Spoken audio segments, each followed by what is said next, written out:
الحمد لله رب العالمين نحمده ونستعينه ونؤمن به ونتوكل عليه ونعوذ بالله من شرور انفسنا ومن سيئات اعمالنا من يهده الله فلا مضل له ومن يضلل فلا هادي له اشهد ان لا اله الا الله وحده لا شريك له اشهد ان محمدا عبده ورسوله ارسله بالهدى ودين الحق ليظهره على الدين كله ولو كره المشركون اللهم صل على محمد وعلى آل محمد كما صليت على إبراهيم وعلى آل إبراهيم إنك حميد مجيد اللهم بارك على محمد وعلى آل محمد كما باركت على إبراهيم وعلى آل إبراهيم إنك حميد مجيد أما بعد فإن خير الحديث كتاب الله وخير الهدي هدي محمد صلى الله عليه وسلم وشر الأمور محدثاتها وكل بدعة ضلالة وكل ضلالة في النار يا أيها الذين آمنوا اتقوا الله حق تقاته ولا تموتن إلا وأنتم مسلمون ബഹുമാന്യരായ ഹാജിമാരെ, സർവശക്തനായ അള്ളാഹുവിൻ്റെ നിയമങ്ങളും നിർദ്ദേശങ്ങളും ജീവിതത്തിലുടനീളം കൃത്യമായി കാത്തു സൂക്ഷിക്കണം എന്ന് ഓർമ്മപ്പെടുത്തുകയാണ്. അള്ളാഹു സുബ്ഹാനഹു വ തആല നമ്മുടെ ഈ യാത്രയും നമ്മുടെ കർമ്മങ്ങളും ഏറ്റവും നല്ല സ്വാലിഹായ അമലായി സ്വീകരിക്കുമാറാവട്ടെ. ഏറ്റവും നല്ല രൂപത്തിൽ ഹജ്ജിന്റെ കർമ്മങ്ങൾ പൂർത്തിയാക്കാൻ ഹജ്ജിനു വേണ്ടി ലോകത്തിന്റെ വിവിധ ഭാഗങ്ങളിൽ നിന്ന് ഇവിടെ എത്തിച്ചേർന്ന ജനലക്ഷങ്ങൾക്ക് അള്ളാഹു തആല തൗഫീഖ് നൽകുമാറാവട്ടെ. കടുത്ത ചൂടും മറ്റു പ്രയാസങ്ങളുമൊക്കെ ഉണ്ടാക്കുന്ന എല്ലാ പ്രതിസന്ധികളിൽ നിന്നും അള്ളാഹു എല്ലാവരെയും കാത്തുരക്ഷിക്കുമാറാവട്ടെ. നമ്മുടെ നാട്ടില് കടുത്ത മഴ പെയ്യുന്നുണ്ട്. എല്ലാ മഴക്കെടുതികളിൽ നിന്നും പ്രയാസങ്ങളിൽ നിന്നും അള്ളാഹു നമ്മുടെ നാടിനെ കാത്തുരക്ഷിക്കുമാറാവട്ടെ. ഹജ്ജ് നിർവഹിക്കുവാൻ വേണ്ടി പുറപ്പെട്ടു മീഖാത്തിൽ നിന്ന് നമ്മുടെ ഫ്ലൈറ്റിലായിരിക്കെ ഇഹ്റാമിൽ പ്രവേശിച്ചത് മുതൽ മക്കയിലെത്തി ഉംറ നിർവഹിക്കുന്നതിന് വേണ്ടി വിശുദ്ധമായ ഹറമിൽ പ്രവേശിച്ച് കഅബാലയത്തെ കണ്ണിൽ കാണുന്നത് വരെ നമ്മൾ ചൊല്ലിയ മനോഹരമായ ഒരു വാക്യമുണ്ട്. ലബ്ബൈക അല്ലാഹുമ്മ ലബ്ബൈക ലബ്ബൈക ലാ ശരീക ലക ലബ്ബൈക ഇന്നൽ ഹംദ വന്നിഅമത ലക വൽ മുൽക്ക് ലാ ശരീക ലക. ലബ്ബൈക അല്ലാഹുമ്മ ലബ്ബൈക. ലബ്ബൈക എന്ന പദത്തിന്റെ അർത്ഥം നമ്മളെല്ലാവരും ഈ ഹജ്ജിന് വേണ്ടി പുറപ്പെടുന്നതിന് മുമ്പേ പഠിച്ചു വെച്ചിട്ടുണ്ട്. സാധാരണ സ്കൂളുകളിലൊക്കെ നമ്മുടെ നാട്ടിൽ പേര് വിളിക്കുമ്പോൾ നമ്മൾ ഹാജർ പറയാറുണ്ട്, പ്രസന്റ് പറയാറുണ്ട്. പല രൂപത്തിൽ നമ്മൾ അതിനോട് പ്രതികരിക്കാറുണ്ട്. ഒരു പേര് വിളിക്കുമ്പോൾ ഹാജർ എന്ന് പറഞ്ഞാൽ അതിന്റെ അർത്ഥം എന്താണ്? ആ കുട്ടിയായ ഞാൻ ഈ സ്കൂളിൽ നിന്ന് ലഭിക്കുന്ന അറിവിന് വേണ്ടി ഇവിടെ എത്തിച്ചേർന്നിട്ടുണ്ട് എന്നാണ് ഹാജർ എന്ന വാക്കുകൊണ്ട് ഉദ്ദേശിക്കുന്നത്. പ്രസന്റ് എന്ന് പറയുമ്പോഴും അത് തന്നെയാണ് ഉദ്ദേശിക്കുന്നത്. ലബ്ബൈക്ക് സാധാരണ അറബ് നാടുകളിലൊക്കെ സ്കൂളുകളിൽ പേര് വിളിക്കുമ്പോൾ അതിന് മറുപടിയായി പലപ്പോഴും ആ കുട്ടികൾ ഉപയോഗിക്കാറുള്ള ഒരു പദമാണ് ലബ്ബൈക്ക്. ഞാനിതാ വന്നിട്ടുണ്ട്, ഞാനിവിടെ എത്തിയിട്ടുണ്ട് എന്നാണ് ആ പദം കൊണ്ട് ഉദ്ദേശിക്കുന്നത്. ഇവിടെ നമ്മളെ ലബ്ബൈക്ക് അല്ലാഹുമ്മ ലബ്ബൈക്ക്, അല്ലാഹുവേ നീ വിളിച്ചത് പ്രകാരം ഞാനിതാ ഇവിടെ എത്തിയിരിക്കുന്നു, ഞാനിവിടെ എത്തിയിരിക്കുന്നു, അല്ലെങ്കിൽ ഞാനിതാ വന്നുകൊണ്ടിരിക്കുന്നു, ഞാൻ ഇവിടെയുണ്ട്. നമ്മുടെയൊക്കെ വീട്ടിൽ നമ്മളെ വാപ്പയമ്മയൊക്കെ നമ്മളെ ഒരാവശ്യത്തിന് വേണ്ടി വിളിക്കുകയാണെങ്കിൽ പത്തുമ്മ എന്ന് പറഞ്ഞാൽ നമ്മൾ എന്താ മറുപടി കൊടുക്കാറ്? ഞാനിവിടെ ഉണ്ട് വാപ്പാന്നാണ്, അല്ലെങ്കിൽ ഞാൻ ദാ വന്നുപ്പാന്നാണ്. ആ മനോഹരമായ സ്നേഹപൂർണമായ മറുപടിയാണ് ലബ്ബൈക്ക് എന്ന പദം കൊണ്ട് അർത്ഥമാക്കുന്നത്. ഇവിടെ അല്ലാഹു സുബ്ഹാനഹു വ തആലയാണ് നമ്മളെ വിളിച്ചത്. മഹാനായ പ്രവാചകൻ ഇബ്രാഹിം നബി അലൈഹി സ്വലാത്തു വസ്സലാമിന്റെ നാവുകളിലൂടെയാണ് ആ വിളി നമ്മൾ കേൾക്കുന്നത്. പിന്നെ വിശുദ്ധ ഖുർആനാണ് ആ വിളി നമ്മളിലേക്ക് എത്തിച്ചത്.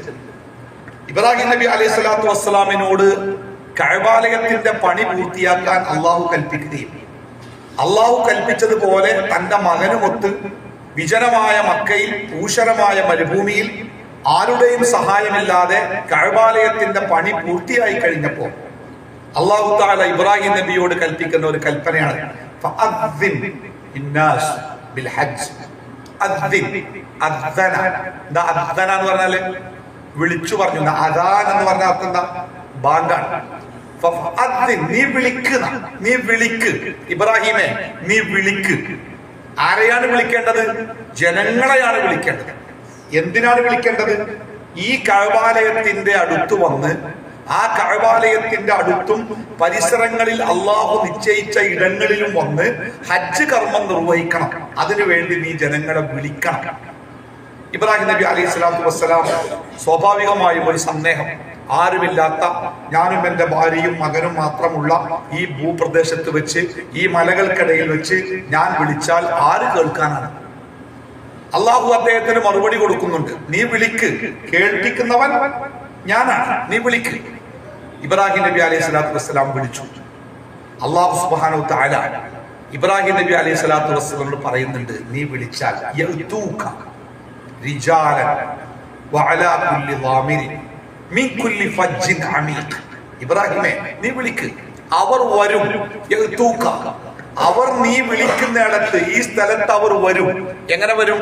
നല്ല കോടീശ്വരന്മാരായിട്ട് പളപളപ്പുന്ന പണത്തിന്റെ പകിട്ടിൽ വരുമെന്നല്ല പറഞ്ഞേ. റിജാലൻ, കാൽനടയായിട്ട് വരും.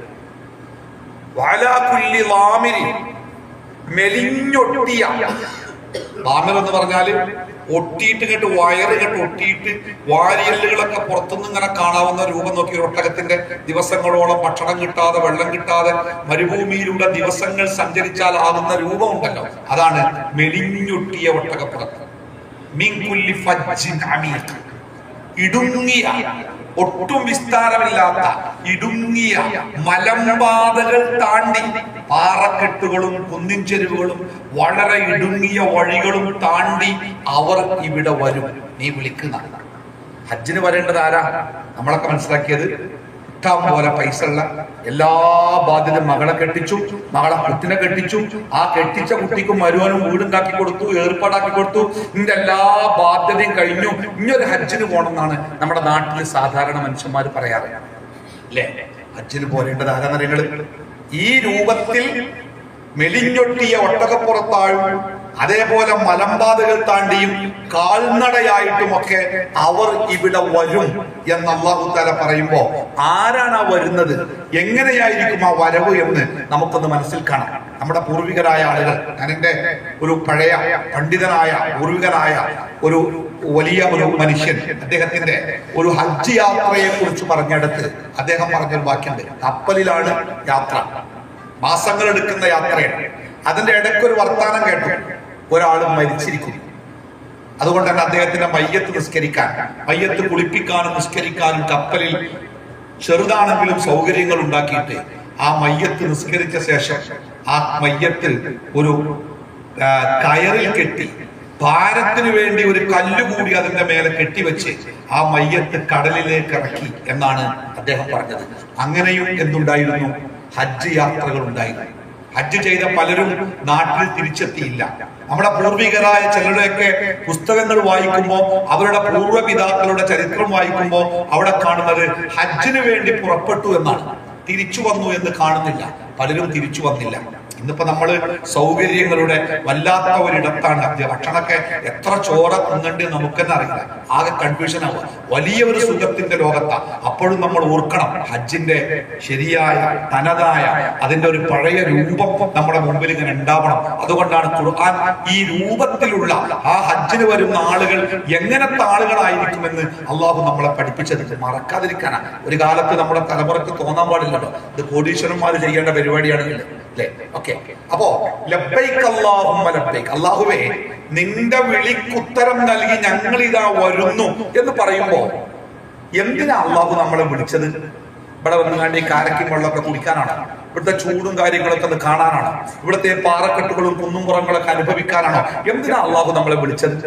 എന്തിനാ നമ്മൾ വന്നത്? ഇതൊക്കെ ഒന്ന് കാണാനും ജിദ്ദയിലും പരിസരത്തൊക്കെ ഉള്ള നമ്മളെ കുടുംബക്കാരെയൊക്കെ കാണാനും ഇനി നാട്ടിലേക്ക് തിരിച്ചു പോകുമ്പോൾ നമ്മുടെ പേരിന് പുറമെ ഒരു ഹാജി എന്ന പേര് കൂടി കൂട്ടിച്ചേർത്ത് നാട്ടുകാരുടെ മുമ്പിൽ ഹാജിയായിട്ട് അറിയപ്പെടാനും അതിനൊന്നും അല്ലല്ലോ നമ്മൾ വന്നത്. ഞാൻ ഇതാ വരുന്നു റബ്ബേ എന്ന് അള്ളാഹിനോട് നമ്മൾ പറയുമ്പോ എന്തിനാ എന്നെ വിളിച്ചത് നമ്മൾ ചോദിച്ചില്ലല്ലോ. അള്ളാഹുവേ എന്തിനാ എന്നെ വിളിച്ചതെന്നല്ല ചോദിച്ചേ, ഞാൻ ദാ വരുന്നതാ, ഞാൻ ദാ വരുന്നു എന്ന് മറുപടി പറയുമ്പോ എന്തിനാണ് നമ്മളെ വിളിച്ചത് നേരത്തെ അറിയണ്ടേ? വീട്ടിൽ നിന്ന് നമ്മളെ അടുക്കളയിൽ നിന്ന് ഉമ്മ വിളിക്കാം, എടി മോളെ പടവാ. എന്തിനാണ് വിളിക്കുന്നത് എന്ന് അറിയില്ലെങ്കിൽ നമ്മൾ എന്താ ചോദിക്കാം? എന്താ അമ്മാന്ന് ചോദിക്കാം. ഞാൻ ദാ വരുന്നെന്ന് പറയണ എന്തിനാണ് വിളിച്ചത് എന്ന് അറിയുമ്പോഴാണ് ആ ഉത്തരം ഉണ്ടാവുക. അപ്പൊ അള്ളാഹു നമ്മളെ വിളിച്ചപ്പോ പടച്ചോനെ ഞാൻ ദാ വരുന്നു എന്ന് പറയുമ്പോ എന്തിനാണ് ആ വിളിച്ചത് എന്ന് നമുക്ക് നല്ല ബോധ്യമുണ്ടല്ലോ. എന്തിനാ വിളിച്ചത്? സ്വർഗത്തിൽ പോകാൻ. അള്ളാഹുവിന്റെ അടിമകളിൽ നിന്ന് ഒരുപാട് ആളുകളുടെ പേര് അള്ളാഹു സ്വർഗത്തിലേക്ക് മാറ്റാൻ വേണ്ടി പോവാണ്. ആ സ്വർഗത്തിലേക്ക് വേണ്ടി മാറ്റി എഴുതുന്നവരുടെ പട്ടികയിൽ നമ്മൾ ഉണ്ടാവണം. അതുകൊണ്ടാണ് കുഞ്ഞു കുട്ടികളെ, ചെറിയ കുട്ടികളെ അയൽപക്കത്തോ കുടുംബക്കാരെയോ ഏൽപ്പിച്ച് തീരാത്ത ജോലികൾ പകുതിയിൽ വെച്ച് കിട്ടാത്ത ഓഫീസിൽ നിന്ന് ലീവ് പിടിച്ചു വാങ്ങി ഇല്ലാത്ത പണം ഉണ്ടാക്കി നമ്മൾ ഓടി വന്നത് എന്തിനാണെന്നറിയോ? വേറെ ഒന്നിനല്ല, നമുക്ക് സ്വർഗത്തിൽ പോകണം. ആ സ്വർഗത്തിലേക്കുള്ള ആളുകളുടെ പട്ടിക അള്ളാഹു എഴുതുമ്പോ ആ പട്ടികയിൽ എന്റെ പേരുണ്ടാവണം, നിങ്ങളുടെ പേരുണ്ടാവണം. അതിന് ഓടിക്കരച്ചു വന്നത് നമ്മള് ദുന്യാവിലെ മുഴുവൻ ഒഴിവാക്കിയിട്ടാ വന്നേ. യാത്ര ചെയ്യുമ്പോ, വിമാനത്തിൽ യാത്ര ചെയ്യുമ്പോ നമ്മൾ ചൊല്ലേണ്ട പ്രാർത്ഥനയിലെ ഒരു പ്രാർത്ഥനയുണ്ട്. അല്ലാഹുമ്മ സാഹിബ് ഫിസ്സഫർ വൽ ഖലീഫത്തു ഫിൽ അർദ്. അല്ലാഹുവേ, ഈ യാത്രയിൽ എന്റെ കൂട്ടാളി ആരാ? എന്റെ അടുത്തിരിക്കുന്ന ഭാര്യ, വിമാനം ഓട്ടുന്ന പൈലറ്റോ എയർ ഹോസ്റ്റോ ഒന്നും വിചാരിച്ചാൽ ഒന്നും നടക്കൂല. ആ വിമാനം ആ കുലുക്ക ഒന്നും കൂടി തോരണം കുലുങ്ങിയിട്ട് പിടുത്തപ്പെട്ട് താഴേക്ക് വീണാലേ ഇതൊന്ന് സൈഡാക്കട്ടെ എന്ന് പറയാൻ പോലും ആരും ഉണ്ടാവില്ല. തീർന്ന്. പടച്ചോനെ, ഈ യാത്രയിൽ എന്റെ സഹയാത്രികൻ നീയാണ്. ഖലീഫത്തു ഫിൽ അർദ്. എന്റെ കുടുംബത്തിൽ നിന്ന് ഞങ്ങളുടെ ഇറങ്ങിപ്പോ നിൽക്കുക. പൂർത്തിയാവാത്ത ഒരുപാട് കാര്യങ്ങളും പ്രായമാവാത്ത കുറെ ആളുകളും അവരെ കിട്ടിട്ട് പോന്നക്കുക. പടച്ചോനെ, നിന്നെ ഏൽപ്പിച്ചാട്ടോ ഞാൻ പോരുന്നത്. എന്താ നിങ്ങള് അങ്ങനെ ഇറങ്ങിയതാ വീട്ടിൽ നിന്ന്? ആ ഇറക്കം നമ്മൾ അറിയാതെ ഇറങ്ങിയതല്ല, മനഃപൂർവ്വം ഇറങ്ങിയതാ. എന്തിനിറങ്ങിയതാ? സ്വർഗത്തിലേക്ക് വേണ്ടി പേരെടുത്തിട്ടുണ്ട്. ആ കൂട്ടത്തിൽ റബ്ബേ ഇതാ ഞാൻ ഉണ്ടാവണം കേട്ടോ, ഞാൻ ഇതാ വരുന്ന് ഓടി വന്നതാ നമ്മള്. അല്ലാഹു സുബ്ഹാനഹു വ തആല എന്താ പറഞ്ഞേ?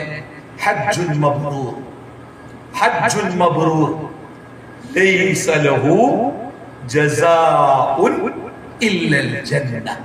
ഓ, എന്തല്ലേ ഹജ്ജുൻ മബ്റൂർ, പുണ്യം നിറഞ്ഞ ഒരു ഹജ്ജ്.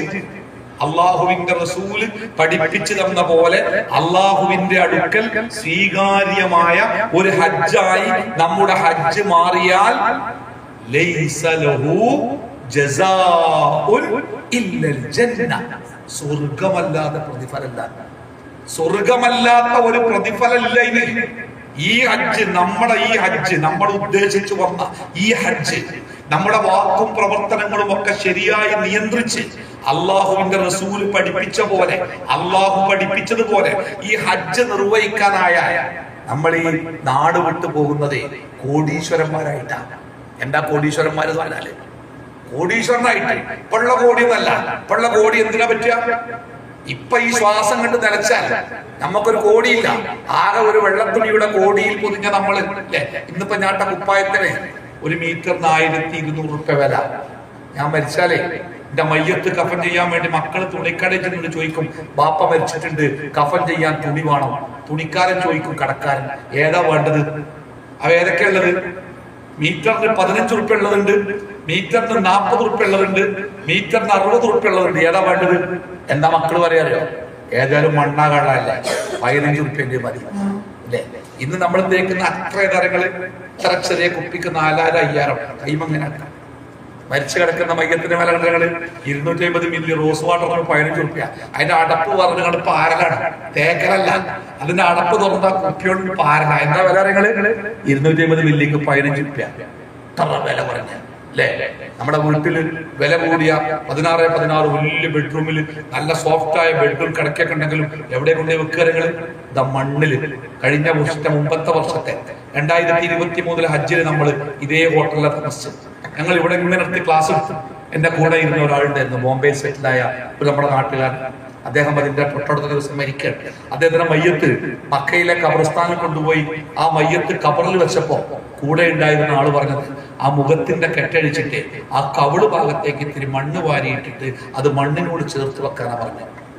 അത്രയേ ഉള്ളൂ, അവിടെ തീരും. നമ്മുടേതാണ് എന്ന് പറഞ്ഞല്ലേ. മയ്യത്ത് സ്കരിക്കാൻ നിൽക്കുമ്പോ മയ്യത്ത് സ്കാരത്തിന്റെ 3ാമത്തെ റക്അത്തിൽ ഒരു പ്രാർത്ഥന ഉണ്ട്. എന്താണ്? അല്ലാഹുമ്മ ഗ്ഫിർ ലഹു വർഹംഹു എന്നൊക്കെ പറഞ്ഞിട്ട് അല്ലാഹുമ്മ ബദിൽഹു ദാറൻ ഖൈറൻ മിൻ ദാരി. പടച്ചോനെ, ഗൾഫിലൊക്കെ പോയിട്ട് നാട്ടിൽ ബിസിനസ് നടത്തിയിട്ട് കഷ്ടപ്പെട്ട് കോടികൾ ഉണ്ടാക്കിയ വീടാണ്. പക്ഷെ ഈ വീട്ടിൽ ഇനി ആളില്ല, മയ്യത്ത് ഇറങ്ങാൻ പോവുക, പിന്നെ വീട്ടിൽ മൂപ്പരില്ല. അതുകൊണ്ട് അല്ലാഹുവേ അബ്ദിൽഹു ദാറൻ ഖൈറൻ മിൻ ദാരി, ഈ വീടിനേക്കാൾ നല്ലൊരു വീട് അദ്ദേഹത്തിന് കൊടുക്കണം കേട്ടോ. കാരണം എന്താ? അദ്ദേഹം വീടില്ലാത്തോളാ, ഇനി വീടില്ല. വാഹിലൻ ഖൈറൻ മിൻ അഹ്ലി, സ്നേഹിച്ച് വളർത്തിയ മക്കള്, കുടുംബം. പടച്ചോനെ, ഈ കുടുംബത്തിൽ നിന്ന് പുറത്ത് റേഷൻ കാർഡിൽ നിന്ന് വിട്ടും എല്ലായിടത്തുനിന്ന് വിട്ടും, പിന്നെ ആ കുടുംബത്തിൽ നമ്മളില്ല. പടച്ചോനെ, ഒരു നല്ല കുടുംബം കൊടുക്കണേ. അതിലും വലിയ രസംതാരങ്ങൾ ജീവിതാവസാനം വരെ നെഞ്ചോട് ചേർന്ന് നിന്നിട്ട് പലപ്പോഴും നമ്മുടെ ഇണകൾ പറഞ്ഞിട്ടുണ്ട്, ഭാര്യയോട് ഭർത്താവും ഭർത്താവിനോട് ഭാര്യയും പറഞ്ഞിട്ടുണ്ട്, മരിച്ചാലും നിങ്ങൾ ഇന്റേതാവണം കേട്ടോ. ഇപ്പൊ എന്താ പ്രാർത്ഥിച്ചത്? പഠിച്ചോനെ, നല്ല ഒരു ഇണയെ കൊടുക്കണേ. എന്താ പ്രാർത്ഥന അല്ലേ? അപ്പൊ എന്താ പെട്ടെന്ന് വർഷങ്ങൾ കൊണ്ട് നമ്മൾ കെട്ടിപ്പടുത്ത നമ്മുടെ സമ്പാദ്യങ്ങളൊക്കെ നമ്മുടേതല്ലാതെ ആവാൻ ഒരു സെക്കൻഡ് മതി. ഒരൊറ്റ വലി, ഒരമർത്തല്, പിന്നെ ബാക്കിലേക്ക് ഒരു വീഴ്ച, പിന്നെ ഭാര്യയില്ല, മക്കളില്ല, പറമ്പില്ല, വീടില്ല, കാറില്ല, ബാലൻസ് ഇല്ല, അക്കൗണ്ട് ഇല്ല, ഒന്നുമില്ല, വട്ടപൂജ്യം, സീറോ. അതാണ് ദുനിയാവ്, ഇവിടുത്തെ കോടി. പക്ഷേ നമ്മുടെ ഹജ്ജ് അല്ലാഹു സ്വീകരിച്ചാൽ നമ്മൾ കോടീശ്വരൻ. എന്താ കാരണം അറിയാം? റസൂലുള്ളാഹി സ്വല്ലല്ലാഹു അലൈഹി വസല്ലമ പറഞ്ഞു, ഒരിക്കൽ സ്വർഗത്തിന്റെ വേദത്തിലേറി, സ്വർഗത്തിലെ ഭൂമിയുടെ വേദത്തിലേറി. ഈ ഭൂമിയിൽ നിങ്ങൾ കണ്ട ഏറ്റവും വില കൂടിയ മണ്ണേതാ? ഞാൻ ഒരിക്കൽ കേരളത്തിലെ ഏറ്റവും വില കൂടിയ ഭൂമി ഏതാണെന്ന് ഇങ്ങനെ ഗൂഗിളിൽ സെർച്ച് ചെയ്തപ്പോൾ എറണാകുളം പട്ടണത്തിന്റെ ഒരു പ്രത്യേക ഭാഗം കാണിച്ചു. നിങ്ങൾ വെറുതെ സെർച്ച് ചെയ്ത് നോക്കണ്ട, ലോകത്തിലെ ഏറ്റവും വില കൂടിയ ഭൂമി ഏതാണ്? ആ ഭൂമിക്ക് ഒരു വില ഉണ്ടാവും, ഇത്ര ഡോളർ, ഇത്ര മില്യൺ ഡോളർ വില ഉണ്ടാവും. പക്ഷേ സ്വർഗത്തിന് വില പറഞ്ഞപ്പോ റസൂലുള്ളാഹി പറഞ്ഞ എങ്ങനെ? ഭൂമിയിലുള്ള സകല സ്വത്തും, ഈ 800 കോടി മനുഷ്യന്മാരുണ്ടല്ലോ, ഓരോ കയ്യിലുള്ള സകല സ്വത്തും, അതൊക്കെ നമ്മൾ ഒരാൾ കണ്ട് സ്വരൂപിച്ചിട്ട് അതുമായിട്ട് അള്ളാഹുവിന്റെ അടുക്കൽ സ്വർഗം വാങ്ങാൻ ചെന്നാൽ റസൂലുള്ളാഹി സ്വല്ലല്ലാഹു അലൈഹി വസല്ലം പറഞ്ഞ തരങ്ങള്, ഒരു ചാട്ടവാറ് ചാരി വെക്കാനുള്ള സ്ഥലം വാങ്ങാൻ അത് തികയില്ല. ഒരു ചാട്ടവാറുണ്ടോ? ഇത്ര എപ്പോഴൊരു വടി, ആ വടിമേൽ നൂല്, ഇതല്ല ചാട്ടവാറ്. അത് ചാരി വെക്കാൻ ഒരു വിരലിന്റെ സ്ഥലം മതി. ഈ സ്ഥലം വാങ്ങാൻ ഭൂമിയിലെ സകല സ്വത്തും മതിയാവില്ല. അതാ സ്വർഗം. ഈ ഹജ്ജ്, നമ്മുടെ ഈ ഹജ്ജ് പടച്ചതപ്പുരാൻ സ്വീകരിച്ചാൽ നമ്മുടെ നാട്ടിലേക്ക് മടക്കുന്നത് കോടീശ്വരന്മാരായിട്ട്. അല്ലാഹു നമ്മുടെ ഹജ്ജൊക്കെ സ്വീകരിക്കുമാറാവട്ടെ. അപ്പൊ ഈ സ്വർഗത്തിലേക്ക് പേരെഴുതുന്നവരുടെ കൂട്ടത്തിലേക്ക് റബ്ബേ ഞാനിതാ വരുന്നേ, ഇനി ആ കൂട്ടത്തിൽ കൂട്ടണം കേട്ടോ. വേറെ ഒരു നീയത്തുമില്ല. ഹാജിയായെന്ന് അറിയപ്പെടണമെന്നോ ഹജ്ജുമ എന്ന് വിളിക്കണമെന്നോ നാട്ടില് പള്ളി പ്രസിഡന്റ് ആവണമെന്നോ ഒരു നീയത്തും നമുക്കില്ല. ഒരൊറ്റ നീയത്തുള്ളൂ, പടച്ചോനെ ആ സ്വർഗത്തിലേക്കുള്ളവരുടെ പേര്, എന്റെ പേര് ആ കൂട്ടത്തിൽ ഉണ്ടാവണം. അതിനുവേണ്ടി വേണ്ടതാണ് അള്ളാഹുവിന്റെ സ്വർഗത്തിലേക്ക് ഹാജറെടുക്കുമ്പോൾ ആ ഹാജർ പുസ്തകത്തില് ഹാജർ എന്ന് പറയാൻ നമ്മൾ ഉണ്ടാവണം. ആ ഒരൊറ്റ ചിന്ത മാത്രമേ നമ്മുടെ മനസ്സിലൂടെ ഉണ്ടാവാൻ പാടുള്ളൂ. വേറെ ഒരു ചിന്തയില്ല. എല്ലാം മാറ്റി വെക്കുക. നമുക്ക് സ്വർഗം കിട്ടണം, സ്വർഗത്തിലെത്തണം. എന്റെ പ്രിയപ്പെട്ടവരെ, സ്വർഗത്തിലെത്താൻ എന്താ നമുക്ക് തടസ്സം? ഈ ഇപ്പൊ നമ്മളൊക്കെ നാട്ടില് ചില TV പ്രോഗ്രാമിലൊക്കെ ചില ആൾക്കാർ പങ്കെടുക്കും, മത്സരം. ചിലപ്പോൾ 50 ലക്ഷം രൂപ കാറൊക്കെ സമ്മാനം കിട്ടും. ഒരു കഠിനമായ പരിശീലനം നടത്തിയിട്ട് ഓരോ പ്രോഗ്രാമിലും പങ്കെടുക്കും. എന്നിട്ട് പണ്ടൊക്കെ നമുക്ക് ചില കുടുംബക്കാരും പരിചയക്കാരും വിളിക്കും, എന്റെ മോൻ പങ്കെടുക്കുന്ന ഇൻട്രസ്റ്റാണ്, നിങ്ങളെ ഇമെയിൽ കൂടി വേണം കേട്ടോ, നിങ്ങളെ സപ്പോർട്ട് വേണം കേട്ടോ. നാട് മുഴുവൻ ആൾക്കാരെ വിളിച്ച് കുടുംബം ഇല്ലാത്തവരെയും കുടുംബക്കാരാക്കി സപ്പോർട്ട് പോകും. എന്താ നിങ്ങൾ ചിലപ്പോൾ എന്ത് സമ്മാനം കിട്ടാനാണ്. പക്ഷേ ഈ അനശ്വരമായ സ്വർഗം കിട്ടാൻ അല്ലാഹു സുബ്ഹാനഹു വ തആല നമ്മുടെ മുമ്പിൽ വെച്ചത് ലളിതമായ മാർഗം. പക്ഷേ ആ ലളിതമായ മാർഗത്തിൽ നിന്ന് സ്വർഗത്തെ ദുർഘടമായ ഒരവസ്ഥയിലേക്ക് മാറ്റിയത് എന്താണ്? നമ്മുടെ ജീവിതത്തിൽ നമ്മൾ ചെയ്ത തെറ്റുകളാണ്. നമ്മുടെ ജീവിതത്തിൽ നിങ്ങൾക്കറിയാം, നമ്മൾ ഭൂമിയിൽ ജനിച്ചു വീണപ്പോഴേ സ്വർഗത്തിന്റെ അവകാശികളായിട്ടാണ് ജനിച്ചു വീണത്. ആ ജനിച്ച സമയത്ത് നമ്മൾ കുട്ടികളായിരിക്കെ നമ്മൾ മരിച്ചിരുന്നെങ്കിൽ നമ്മൾ എവിടെയുള്ളത്? നമ്മുടെ സ്വർഗത്തിലാണ്, ഒരു സംശയമില്ല. മുത്തുമാലയുടെ നൂല്, ഇപ്പൊ ഇവിടെ ഒരു മുത്തുമാല, നല്ലൊരു ഒരു നൂലിൽ കോർത്തെടുത്ത മുത്തിന്റെ ഒരു മാല, ആ നൂലങ്ങോട്ട് പൊട്ടി. ആ നൂല് പൊട്ടി എന്ത് സംഭവിക്കാം? ആ മുത്ത് ഇങ്ങനെ ചാടി കളിക്കൂല ഈ മാർബിൾ തറയിൽ, അതേപോലെ സ്വർഗത്തിൽ ഇങ്ങനെ ചാടി കളിക്കുന്ന കുട്ടികളുണ്ടാവുന്ന. ആരാണ് കുട്ടികൾ? ചെറുപ്പത്തിൽ മരിച്ചുപോയ കുട്ടികളാണ്. ജനിക്കുമ്പോ നമ്മളൊക്കെ സ്വർഗാവകാശികളായിട്ടാണ് പിറന്നത്. പക്ഷേ പിന്നീട് ആ സ്വർഗം നമുക്ക് എവിടെ കൈമോശം വന്നത്? ദുന്യാവിന് വേണ്ടിയുള്ള നെട്ടോട്ടത്തിൽ, ദുന്യാവിന്റെ സുഖങ്ങൾക്ക് വേണ്ടിയുള്ള പെരുമ്പാച്ചിൽ, ആ സ്വർഗത്തിന് തടസ്സമാകുന്ന ഒരുപാട് കാര്യങ്ങൾ നമ്മുടെ ജീവിതത്തിന്റെ ഭാഗമായി പണമുണ്ടാക്കാൻ, ആസ്വദിക്കാൻ, സുഖിക്കാൻ, നമ്മൾ ഇഷ്ടപ്പെട്ടത് നടത്താനൊക്കെ നമ്മൾ ഹലാലും ഹറാമും നോക്കാതെ വാരി കൂട്ടിയപ്പോ, സത്യത്തിൽ ലക്ഷങ്ങൾ കിട്ടിയപ്പോ നമുക്ക് പോയതെന്താ? അനശ്വരമായ കോടികൾ, സ്വർഗം. ഇപ്പൊ ആ സ്വർഗം തിരിച്ചു പിടിക്കാൻ നമുക്ക് ആഗ്രഹം. പക്ഷേ ജീവിതത്തിൽ ചെയ്തു കൂട്ടിയ പാപങ്ങൾ ഒരു മതിൽ പോലെ നമ്മുടെയും സ്വർഗത്തിന്റെയും ഇടയിൽ അങ്ങനെ കട്ട പിടിച്ച് കിടക്കണം. എന്താ മാർഗം? ആ പാപങ്ങളിൽ നിന്ന് രക്ഷപ്പെടണം. കാരുണ്യവാനാണ് പടച്ച തമ്പുരാൻ. അള്ളാഹുവിന്റെ ഏറ്റവും വലിയ വിശേഷണം എന്താ അറിയാം? അള്ളാഹു കാരുണ്യവാനാണ്. അള്ളാഹുവിന്റെ കാരുണ്യം അള്ളാഹുവിന്റെ കോപത്തിനെ അതിജയിച്ചിരിക്കുന്നു. എന്താ പറഞ്ഞേ? അള്ളാഹുവിന്റെ കാരുണ്യം അള്ളാഹുവിന്റെ കോപത്തിന് നമ്മുടെ പ്രതീക്ഷ അതാ. ചെയ്തോടത്തോളം വെച്ച് നോക്കുകയാണെങ്കിൽ സ്വർഗത്തിന്റെ അയലോട്ട് പോകില്ല. പക്ഷെ നമ്മുടെ പ്രതീക്ഷ എന്താ അറിയാം? എന്റെ റബ്ബ് കാരുണ്യവാനാണ്, എന്നോട് കരുണ കാണിക്കും, എന്റെ കണ്ണീരിന്റെ റബ്ബ് കാണും, എന്റെ മനസ്സിന്റെ റബ്ബ് കാണും. ആ റബ്ബ് എന്നോട് കരുണ കാണിക്കും, എന്റെ ജീവിതത്തിൽ മാറ്റങ്ങൾ ഉണ്ടാക്കാൻ ആ റബ്ബിന്റെ കൂടെ ഉണ്ടാവും. ഈ പ്രതീക്ഷയല്ലേ നമ്മളെ നിലനിർത്തുന്നത്? അല്ലെങ്കിൽ നമ്മളൊക്കെ ചെയ്ത് കണക്കൂട്ടിയാല് ആ വഴിക്ക് പോകാൻ കഴിയില്ല. അള്ളാഹു തആല ഖുർആനിൽ പറയുന്നുണ്ട്, എന്താ പറഞ്ഞാല്, തെറ്റുകൾ ചെയ്ത് തെറ്റ് ചെയ്ത് ഞാൻ ഒരിക്കലും നന്നാവൂല, ഞാൻ സ്വർഗത്തേക്ക് എന്തായാലും പോകൂല എന്ന് വിചാരിക്കുന്ന മനുഷ്യന്മാരെ അള്ളാഹുവിന്റെ കാരുണ്യത്തെ കുറിച്ച് ഒരിക്കലും നിങ്ങൾ നിരാശരാവരുത്. അള്ളാഹുന്റെ കാരുണ്യം ഭയങ്കര. നിങ്ങളുടെ സകല പാപങ്ങൾ പൊറുക്കാൻ അള്ളാഹു സന്നദ്ധനാണ്. അതുകൊണ്ട് നമുക്ക് പ്രതീക്ഷ ഉണ്ട്. എന്താണ്? മനസ്സിൽ തട്ടി ആത്മാർത്ഥമായിട്ട് നമ്മൾ പറഞ്ഞാൽ, നമ്മൾ കരഞ്ഞാൽ, നമ്മുടെ കാരുണ്യവാനായ റബ്ബ് റസൂലുള്ളാഹി സ്വല്ലല്ലാഹു അലൈഹി വസല്ലം ഒരിക്കൽ പറഞ്ഞത്, ഒരു മനുഷ്യന്റെ മാതാപിതാക്കൾ ആ മനുഷ്യനെ സ്നേഹിക്കുന്നതിനേക്കാൾ എത്ര ഇരട്ടി? 100 ഇരട്ടി. 100 ഇരട്ടി റബ്ബ് നിങ്ങളെ സ്നേഹിക്കുന്നു. അല്ലേ? ആ റബ്ബിന്റെ സ്നേഹത്തിലും അവന്റെ കാരുണ്യത്തിലും അവന്റെ ദയയിലും മനസ്സ് വെച്ചുകൊണ്ടാണ് നമ്മൾ ഈ മക്കയിലേക്ക് ഓടിക്കിതച്ചു വന്നത്. ഒരുപാട് കാര്യങ്ങളെ മാറ്റിവെച്ച്, ഒരുപാട് ബന്ധങ്ങളെ മാറ്റിവെച്ച്, ഒരുപാട് കണ്ണീരുകൾ കാണാതെ നിന്നാണ് നമ്മൾ കഷ്ടപ്പെട്ട് ഓടി വന്നത്. പണക്ക് എത്രയാ കൂടിയത്? 5 പറഞ്ഞു, 6 ആയി, 7 ആയി, 8 ആയി. നമ്മളെ വീട്ടിൽ പണം കായ്ക്കുന്ന മരമൊന്നുമില്ല. പക്ഷെ നമ്മുടെ മനസ്സിന്റെ ഉള്ളിലൊരു കൊതിയുണ്ട്, സ്വർഗത്തിലെത്തണം.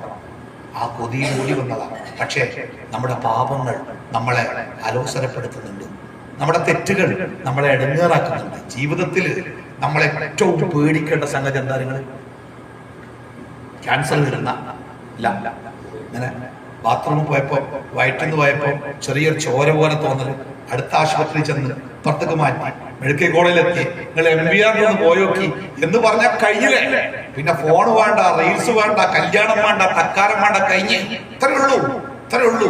അങ്ങനെ പതുക്കെ ഒരു എന്താ പറയാ, ഉറുമ്പ് അല്ലെ, ഉറുമ്പ് ഇങ്ങനെ കഷ്ടപ്പെട്ട് കൂട്ടി വെക്കുന്നത് കാക്ക വന്ന് ഒരൊറ്റ കോരൽ കോരാനേ ഉണ്ടാവുള്ളൂ. നമ്മളൊക്കെ കഷ്ടപ്പെട്ടുണ്ടാക്കിയ ഉറുമ്പിനെ പോലെ സംരക്ഷിക്കുന്നതൊക്കെ ഉണ്ടല്ലോ, ഒരൊറ്റ കോരല്, 2 കീമോ, 4 ഓപ്പറേഷൻ, 3 യാത്ര, ഇന്ന് വെല്ലൂരെന്ന് പോയോക്കി പറഞ്ഞാൽ തീർന്ന്. ചിലപ്പോ ഓട്ടോറിക്ഷയിൽ ടൗണിൽ പാട്ടുപാടും ബക്കറ്റുമായിട്ട് ഞാൻ പറയും. അത് മനുഷ്യന്മാർക്ക് വേണ്ടിയില്ല, അവിടേക്ക് എത്തും. അതുകൊണ്ട് നമുക്കൊരു പ്രശ്നം എന്താ വെച്ചാൽ, നമ്മൾ ജീവിതത്തിൽ ഏറ്റവും പേടിക്കേണ്ട അതൊന്നല്ല. രോഗം വന്നാൽ പരമാവധി എന്തുണ്ടാവുള്ളൂ? മരിക്കും. പട്ടിണി വന്നാൽ മാക്സിമം എന്താവുക? മരിക്കും. കടം കയറിയാൽ മാക്സിമം എന്താവുക? മരിക്കും. മരണത്തോടുകൂടി കടത്തിന്റെ വേദന തീരും, രോഗത്തിന്റെ വേദന തീരും. വിശപ്പിന്റെ വേദന തീരും, ഒക്കെ മരണത്തോടു കൂടി തീരും. പക്ഷേ മരണത്തോടു കൂടി തീരാത്തൊരു വേദനയുണ്ട്, അല്ലെങ്കിൽ മരണത്തോടു കൂടി തുടങ്ങുന്നൊരു വേദനയുണ്ട്. അതേതാ വേദന? ചെയ്ത തെറ്റുകളുടെ വേദന. അത് അല്ലാഹു നമ്മുടെ മരണത്തോടു കൂടി നമുക്ക് ഇങ്ങനെ തന്നുകൊണ്ടിരിക്കും. അത് നമ്മൾ ഒറ്റക്ക് അനുഭവിക്കണം. ഇപ്പൊ നമുക്കൊരു വേദന വന്നാൽ സംഭവിക്കാം, സാരല്ല കേട്ടോ, സുഖാവട്ടോ, നമുക്ക് ആശുപത്രി പോകട്ടോ, ആശ്വസിപ്പിക്കാനും തടവിത്തരാനും മരുന്ന് തരാനും ചികിത്സിക്കാനൊക്കെ ആളുണ്ട്.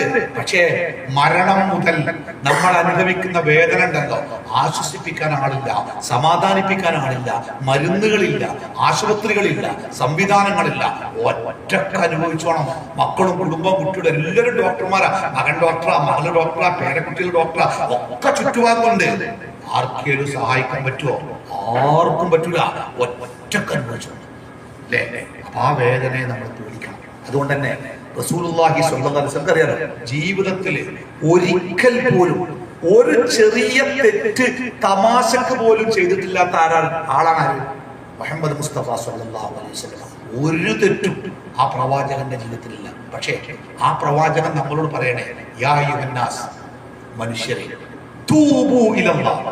എന്താ തൂബു എന്ന് പറഞ്ഞാല്? നിങ്ങൾ തൗബ ചെയ്തോളി, തെറ്റുകൾ പൊറുക്കാൻ വേണ്ടി പ്രാർത്ഥിച്ചോളി അള്ളാഹിനോട്. എന്നിട്ട് റസൂൽ പറയണേ, ഇന്നി അതൂബു ഫിൽ യൗമി അക്സറു മിൻ 100 മർറ. ഇന്നി, ഞാൻ ആരാണ്? ഞാൻ റസൂൽ. അതൂബു, ഞാൻ എന്റെ പാപങ്ങൾ പൊറുക്കാൻ പ്രാർത്ഥിക്കാറുണ്ട്. ഫിൽ യൗമി, ഓരോ ദിവസത്തിലും. അക്സറു മിൻ 100 മർറ, മോർ ദാൻ, അതാണ് അക്സർ. മോർ ദാൻ 100, 100-ലേറെ വട്ടം.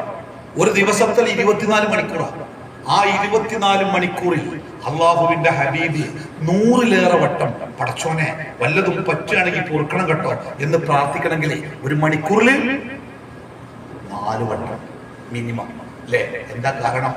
ജീവിതത്തിൽ, നമ്മുടെ ജീവിതത്തിൽ ഏറ്റവും പേടിക്കേണ്ട സംഗതി തെറ്റ് സംഭവിക്കുന്നുണ്ടോ അതാണ്. അത് അല്ലാഹു പൊറുത്തിട്ടില്ലെങ്കിൽ ഓന്റെ കാര്യം കഷ്ട. ആരുണ്ടായിട്ടും കാര്യമില്ല, ആരൊക്കെ ഉണ്ടായിട്ടും കാര്യമില്ല, അത് അനുഭവിച്ചേ പറ്റൂ. അതാവട്ടെ, അത് വല്ലാത്തൊരു അനുഭവം കൂടിയാണ്. അതുകൊണ്ട് നമ്മളൊക്കെ നമ്മുടെ ജീവിതത്തിൽ ഏറ്റവും തോന്നെ പേടിക്കേണ്ടത് തെറ്റുകളിൽ നിന്ന് വിട്ടു നിൽക്കാൻ കഠിനമായി ശ്രമിക്കുക. ഇനി നമ്മുടെ ശ്രമത്തിനപ്പുറവും നമ്മുടെ ജീവിതത്തിൽ തെറ്റുകൾ പറ്റും. നബി സല്ലല്ലാഹു അലൈഹി വസല്ലം പറഞ്ഞത്, ആദമിന്റെ മക്കൾക്കൊക്കെ ജീവിതത്തിൽ തെറ്റ്. നമ്മളൊക്കെ കൂട്ടത്തിൽ നന്നാവാൻ തീരുമാനിച്ചാലും ചിലപ്പോ കയ്യിൽ ഒരു ഫോൺ കിട്ടിയാൽ നമ്മുടെ ഒന്നാമത്തെ പ്രവർത്തനം തന്നെ ചിലപ്പോൾ തെറ്റായ ഒരു പ്രവർത്തനമാവാം. ഇത് മനുഷ്യ സഹജമാണ്. ആ തെറ്റുകൾ നമ്മുടെ റബ്ബ് നമുക്ക് പുറത്തു തരണം, അല്ലാതെ നിർവാഹമല്ല. തെറ്റുകൾ പൊറുക്കാൻ വേറെ ഒരാൾക്കും അധികാരമില്ല. ഒരാൾക്കും, ഒരു പ്രവാചകനോ ഒരു ഔലിയക്കോ ഒരു വലിയനോ ഒരാൾക്കും നമ്മുടെ തെറ്റ് പൊറുക്കാൻ കഴിയില്ല. അത് അല്ലാഹ് തന്നെ.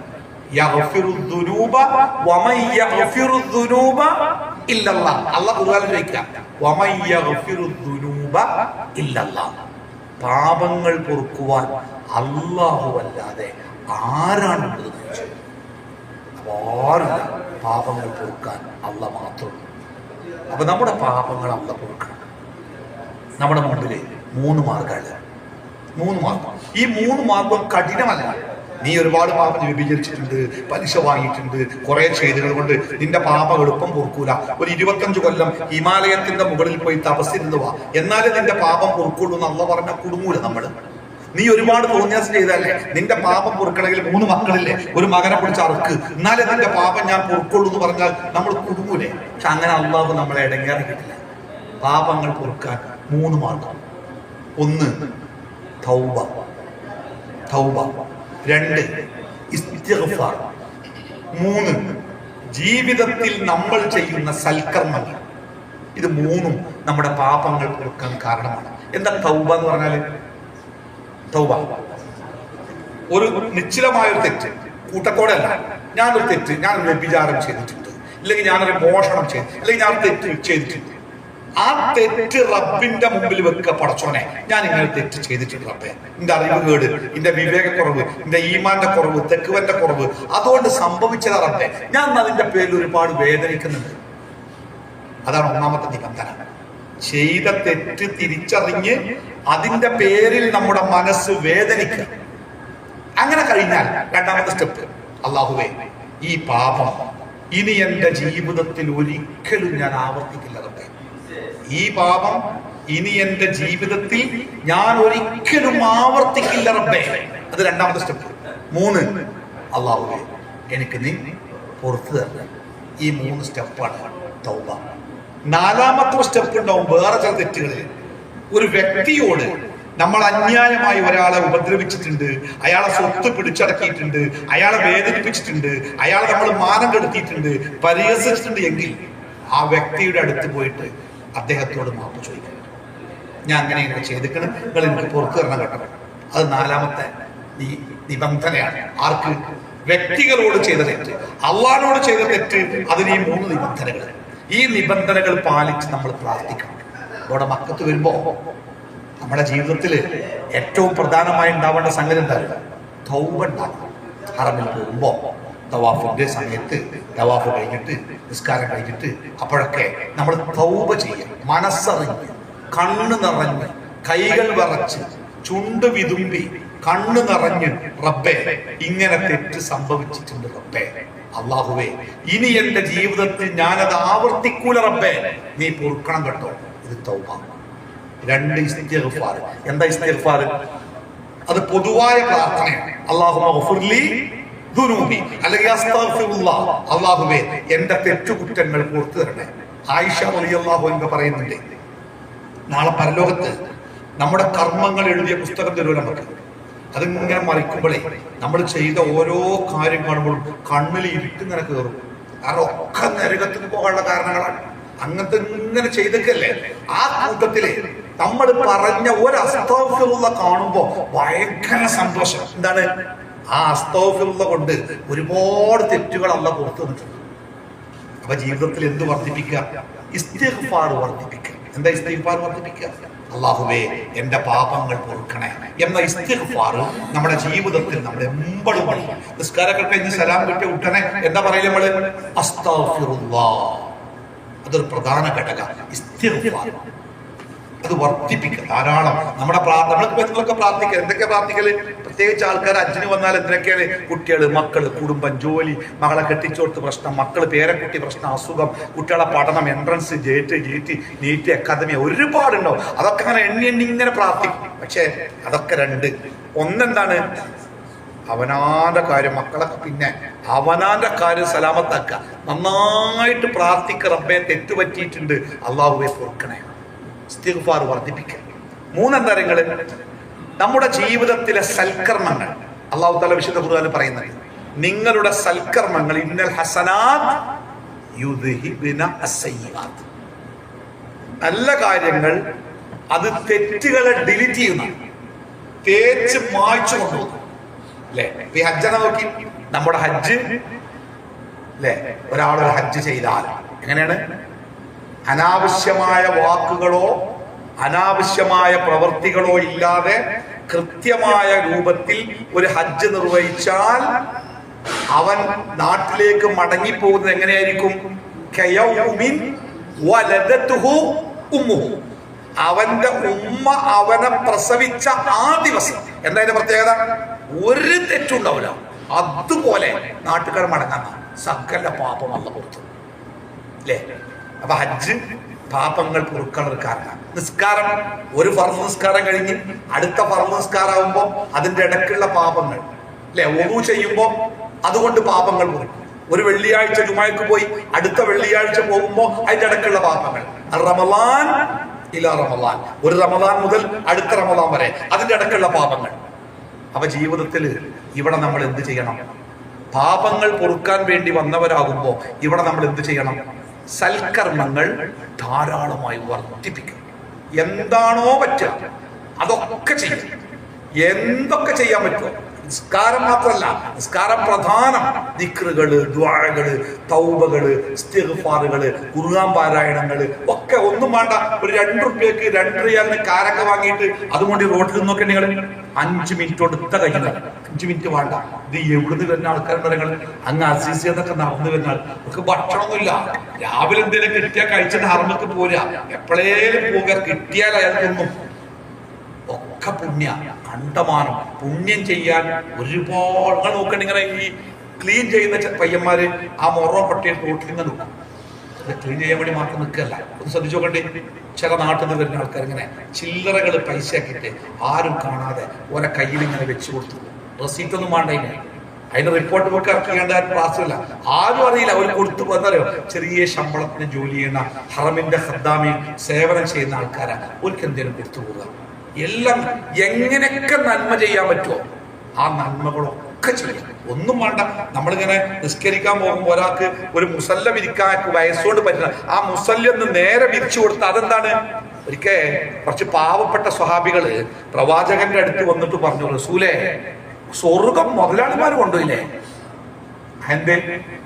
ഞങ്ങള് നിസ്കരിക്കണ ഓല് നിസ്കരിക്കണേ, ഞങ്ങളും നോമ്പ് വിൽക്കണ ഓല് നോമ്പ് വിൽക്കണേ, അവര് സദക്ക കൊടുക്കുന്നു, സക്കാത്ത് കൊടുക്കുന്നു, ഞങ്ങൾക്ക് പറ്റുന്നില്ല, ഞങ്ങൾക്ക് ഓരെ പത്താൻ കഴിയില്ലല്ലോ, സ്വർഗം ഓര് കൊണ്ടുപോയില്ലേ? എന്ത് റസൂൽ പറഞ്ഞേ?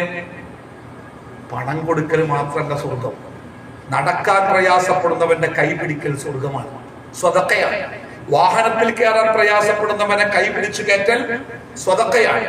ഭാരം വഹിക്കാൻ പ്രയാസപ്പെടുന്നവന്റെ ഭാരം വഹിക്കാൻ നിങ്ങൾ ആ സഞ്ചി തരും, ഞാൻ പിടിച്ചോളാം എന്ന് പറഞ്ഞാൽ എന്താണ്? അത് സ്വതക്കയാണ്. നിന്റെ സഹോദരന്റെ മുഖത്ത് നോക്കി പുഞ്ചിരിക്കുന്നത് സ്വതക്കയാണ്. നിന്റെ ഇണയുടെ വായിലേക്ക് നീ വെച്ചു കൊടുക്കുന്ന ചോറിന്റെ ഉരുളയുണ്ടല്ലോ, അതെന്താണ്? റസൂൽ പറഞ്ഞറിയോ, ഓരോ വിരലിങ്ങനെ മടക്കുന്നതും സദക്കയാവുന്ന. അപ്പൊ നമ്മള് ധാരാളമായി സൽക്കർമ്മങ്ങൾ ചെയ്യാം, പറ്റാവുന്ന സമയത്തിൽ. ഇവിടെ ഒരു സുഖം നമുക്കുണ്ട്, ഹറാമുകൾ പൊതുവെ കുറവേക്കാൻ, വാക്കിലും നോക്കിലും പ്രവൃത്തിയിലും ഒക്കെ ഹറാമുകൾക്ക് കുറയാൻ ഒരുപാട് സാധ്യതയുണ്ട്. അപ്പൊ ആ ഭാഗം കുറെ നമ്മൾ സേഫാണ്. പക്ഷെ ഈ നന്മയുടെ ഭാഗത്ത് നമ്മൾ തൂക്കിയിടണ്ടാണല്ലോ. പരലോകത്ത് ഇപ്പൊ ഈ തേങ്ങ, ഞാൻ കുറിച്ച് തേങ്ങ, അപ്പൊ തേങ്ങ ഇടാമെന്ന ആള് എന്നോട് ചോദിച്ചത്, സാറേ തേങ്ങ എന്തിനാ വെളിച്ചെണ്ണ ആക്കാനാ വിൽക്കാനാ ചോദിച്ചത്. ഞാൻ ചോദിച്ചാൽ എന്താ അങ്ങനെ? അപ്പൊ അതേ പറഞ്ഞു, വിൽക്കാനാണെങ്കിലേ കുറച്ച് മൂക്കാത്തൊക്കെ വെച്ചില്ല, ഈ മൂക്കാത്ത തേങ്ങക്ക് ഭയങ്കര വെയിറ്റ് കാരണം, അല്ലെ ഇളതിന് നല്ല വെയിറ്റ് കനണ്ടാവും വെള്ളം. അപ്പൊ തൂക്കി കൊടുക്കാനാണെങ്കിൽ മെച്ചതാണ്, മൂക്കാത്ത കുറെ വെട്ടിയാൽ വെയിറ്റ് ഉണ്ടാവും. അല്ല വെളിച്ചെണ്ണ ആക്കാൻ പറ്റില്ല, മൂത്ത ഇട്ടാൽ മതി. ഞാൻ എനിക്ക് വെളിച്ചെണ്ണ കാണാൻ മൂത്ത ഇട്ടാൽ മതി. അപ്പൊ ഇവിടെ പരലോകത്തെ സംഭവം എങ്ങനെയാണ്? നന്മയും തിന്മയും എങ്ങനെ കണക്കാക്കണേ? തൂക്കിയിട്ടാ, മീസാനാണ്, തുലാസാണ്.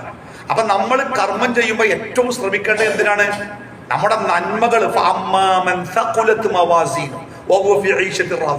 നന്മയുടെ തുലാസിന്റെ കനം കൂടിയോ ഒരു സ്വർഗം, നന്മയുടെ തുലാസിന്റെ കനം കുറഞ്ഞോ അവന് നരകം. അപ്പൊ നമ്മൾ എന്തിനാ ശ്രമിക്കേണ്ടത്? നമ്മുടെ തിന്മയുടെ തുലാസിനേക്കാൾ ഏറെ നന്മയുടെ തുലാസിന്റെ കനം കൂട്ടണം. നാട്ടിലാവുമ്പോൾ ലേശം പണിയാ, രണ്ടും ഇങ്ങനെ നടക്കും. അങ്ങോട്ട് നോക്കിയാൽ കാണാൻ പാടില്ലാത്ത, ഇങ്ങോട്ട് നോക്കിയാൽ കാണാൻ പാടില്ലാത്ത, തുറന്ന ശബ്ദം കേൾക്കാൻ പാടില്ലാത്ത, സംസാരം ഒക്കെ അങ്ങനെയൊക്കെ. ഇവിടെ അങ്ങനെയല്ല. ഇവിടെ ഈ സാഹചര്യത്തില് ഒരു പ്രത്യേക ചുറ്റുപാടില് നന്മകൾക്ക് വേണ്ടി മാത്രം വന്ന ആളുകൾക്കിടയിൽ നമ്മൾ ജീവിക്കുമ്പോൾ നമ്മുടെ സാധാരണ നാട്ടിൽ തന്നെ സാധാരണ ജീവിത പല രൂപത്തിലുള്ള ആളുകൾ, നമ്മുടെ മാനസികാവസ്ഥ തന്നെ വേറെ കാരണം. ഇവിടെ നമ്മൾ പ്രത്യേക മാനസികാവസ്ഥയിൽ വന്നതാ. അതുകൊണ്ട് നന്മ ഇപ്പൊ 3:30 എണീറ്റ് എല്ലാവരും 2-2-2.5 മണിക്കൊക്കെ പള്ളിയിൽ പോകുന്നുണ്ട്. നാട്ടില് പള്ളിയിലേക്ക് ആരെങ്കിലും പോയോ? പോയില്ലല്ലോ. പക്ഷെ ഇവിടുന്ന് നമുക്ക് പോകാൻ പറ്റുന്നുണ്ട്. അതൊരു മാറ്റാണ്. അപ്പൊ ഈ സമയത്ത് നമ്മൾ എന്ത് ചെയ്യുക? മാക്സിമം നമ്മുടെ നന്മയുടെ തുലാസിന്റെ കനം കൂട്ടാൻ എന്ത് ചെയ്യാൻ പറ്റുമോ അത് ധാരാളമായിട്ട് ചെയ്യാം.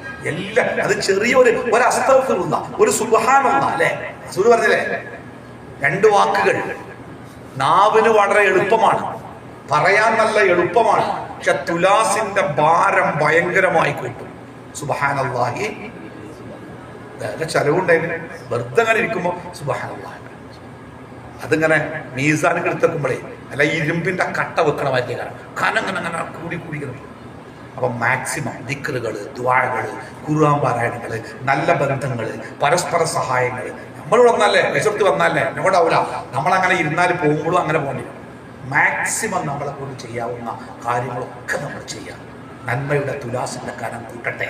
നമ്മുടെ പാപങ്ങളെ തുടച്ചു കളയാൻ മാത്രം നന്മകൾ വർദ്ധിക്കട്ടെ. അള്ളാഹുവിന്റെ സ്വർഗത്തിന്റെ പട്ടികയിലേക്കുള്ള പേരിൽ ഈ പാവപ്പെട്ട നമ്മുടെ പേരും ഇടം പിടിക്കട്ടെ. നമ്മൾ ഈ ഹജ്ജും അനുബന്ധമായ കർമ്മങ്ങളും ആ സ്വർഗപ്രവേശനത്തിന് വേണ്ടി ഉപയോഗപ്പെടുത്തുക. അള്ളാഹു നമ്മളെ അനുഗ്രഹിക്കുമാറാവട്ടെ. നമ്മൾ ആഗ്രഹിക്കുന്ന പോലെ അള്ളാഹുവിന്റെ സ്വർഗം കരസ്ഥമാക്കുന്ന മഖ്ബൂലും മബ്റൂറുമായ ഒരു ഹജ്ജ് നിർവഹിക്കാൻ അള്ളാഹു നമുക്കെല്ലാവർക്കും തൗഫീക്ക് നൽകുമാറാവട്ടെ. നമ്മളെ ഈ വിശുദ്ധ ഭൂമിയിലേക്ക് പറഞ്ഞയച്ച് ഇനിയും പ്രാർത്ഥനയോടുകൂടി ഒരു ഹജ്ജിന്റെ അവസരത്തിന് വേണ്ടി കാത്തു നിൽക്കുന്ന ബന്ധുക്കളും സുഹൃത്തുക്കളും പ്രിയപ്പെട്ടവരും അവർക്കൊക്കെ അല്ലാഹു ഹജ്ജ് നിർവഹിക്കുവാൻ അവസരം നൽകുമാറാവട്ടെ, ആഫിയത്തും ആരോഗ്യവും നൽകുമാറാവട്ടെ. ഒരുപാട് പ്രയാസങ്ങളും ബുദ്ധിമുട്ടുകളും ഒക്കെ ചുറ്റുഭാഗങ്ങളിലൊക്കെ ഉണ്ട്. അതൊക്കെ തരണം ചെയ്ത് പൂർണ്ണ ആരോഗ്യത്തോടെ പൂർണ്ണമായ രൂപത്തിൽ ഈ കർമ്മം നിർവഹിക്കാൻ ഇവിടെ എത്തിച്ചേർന്ന ലക്ഷക്കണക്കിന് ആളുകൾക്ക് അള്ളാഹു ആരോഗ്യവും ആഫിയത്തും പ്രദാനം ചെയ്യുമാറാവട്ടെ. നമ്മുടെ ഹജ്ജിന്റെ കർമ്മത്തിന്റെ പ്രതിഫലം നഷ്ടപ്പെടുത്തി കളയുന്ന ശിർക്ക് ബിദ്അത്തുകളിൽ നിന്ന് അള്ളാഹു നമ്മളെ എല്ലാവരെയും കാത്തു രക്ഷിക്കുമാറാവട്ടെ. നമ്മുടെ മാതാപിതാക്കൾക്ക് അള്ളാഹു പുറത്തു കൊടുക്കട്ടെ. നമ്മുടെ കുടുംബങ്ങളെ അള്ളാഹു എല്ലാവരെയും സമാധാനം നൽകുമാറാവട്ടെ. നമ്മുടെ മക്കളെ ഹിദായത്തിലാക്കി വളർത്താൻ അള്ളാഹു നമുക്ക് എല്ലാവർക്കും തൗഫീഖ് നൽകുമാറാവട്ടെ. നമ്മുടെ കൂട്ടത്തിൽ രോഗം കൊണ്ട് പ്രയാസപ്പെടുന്നവർക്കൊക്കെ അള്ളാഹു ഷിഫ നൽകുമാറാവട്ടെ. നമ്മുടെ കൂട്ടത്തിൽ നിന്ന് മരണപ്പെട്ടു പോയ നമ്മുടെ പ്രിയപ്പെട്ടവർക്കൊക്കെ അള്ളാഹു മഗ്ഫിറത്തും മർഹമത്തും പ്രദാനം ചെയ്യട്ടെ. റബ്ബനാ ആതിനാ ഫിദ്ദുനിയ ഹസന വഫിൽ ആഖിറതി ഹസനതൻ വഖിനാ അദാബന്നാർ. വസല്ലല്ലാഹു അലാ മുഹമ്മദിൻ വഅലാ ആലിഹി വസഹ്ബിഹി അജ്മഈൻ. അൽഹംദുലില്ലാഹി റബ്ബിൽ ആലമീൻ. അസ്സലാമു അലൈക്കും വറഹ്മത്തുള്ളാഹി വബറകാതുഹു.